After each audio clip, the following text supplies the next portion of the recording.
ఒక్క విషయం మీ అందరి దృష్టికి తెస్తున్నా. అక్కడ క్వాజ్ మైన్, సర్వేపల్లి నియోజకవర్గం, రుస్తుం మైన్, పొదలకూరు మండలం, దాదాపు 14 హిటాచీలు, 30 డంపర్లు పనిచేస్తున్నాయి. అక్కడున్న గిరిజనులు బాధలు చెప్పుకున్నారు. మా పైన ఆ ప్లాస్టిక్ మెటీరియల్ పడుతుంది, ఇళ్లంతా కదిలిపోతున్నాయి.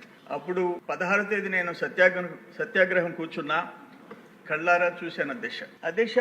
17వ తేదీ మేము ఆ రుస్తుం మైన్లో పబ్లిక్గా మెట్ట మధ్యాహ్నం గోడౌన్లో ఉన్న బ్లాస్టింగ్ మెటీరియల్, హోమ్ మినిస్టర్ గారు చూడాల, ఈ బ్లాస్టింగ్ మెటీరియల్ ఒక గోడౌన్ నిండా ఇల్లీగల్గా ఉంటే అవి మీడియాకి చూపించాం.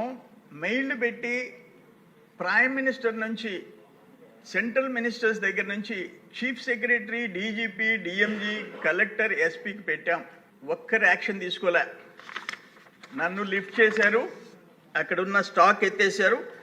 ఈ స్టాక్స్ చూశారంటే ఇంతకంటే ప్రత్యక్షం ఇల్లీగల్ మైనింగ్.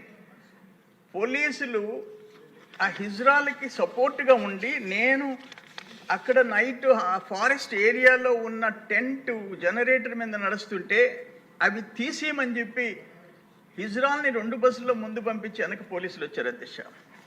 అటువంటి దారుణాలు జరిగాయి.